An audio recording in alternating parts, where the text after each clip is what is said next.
Good morning po sa inyong lahat at ngayong araw po ay ipapakita ko po sa inyo yung aking tanim na Himalayan mulberry at napakarami niya pong bunga ngayong buwan na ito. Ayan. Ito po yung aking Himalayan mulberry. Ayan. At ito po yung kanyang mga bunga. Ayan. Oops. Hindi natin nakikita. Medyo malabo against the light. Ayan. Yan. Oops. Ayaw makita. Ayan. Oops. Ayan. Yan po yung bunga ngayon ng aking Himalayan mulberry. Tinatawag din nila itong Pakistan mulberry. Ayan. Ganyan po siya. Kahaba na laglag. Ay. Ayan. Ito yung ating hinog na Himalayan mulberry. Ganyan ho siya kahaba. Hinog na po yan. Matamis na po yan. Nilaglag pala yun sa lupa. Kinain ko. Hindi ko inugasan. Ayan pa. Marami yan.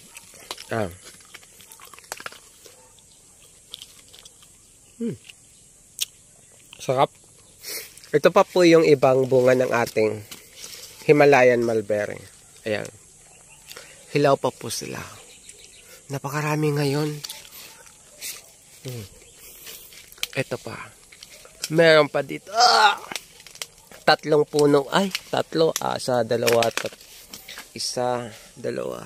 Apat na puno ng ating Himalayan mulberry. Ayan. Marami po siyang bunga ngayon. Ayan. Buti. Hindi pa siya nakikita ng mga ibon.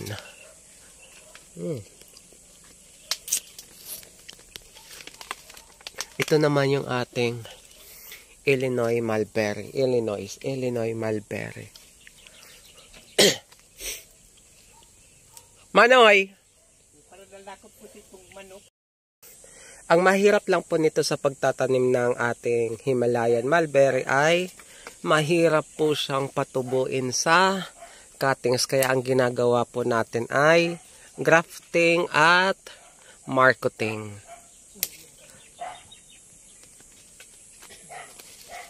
Ayan.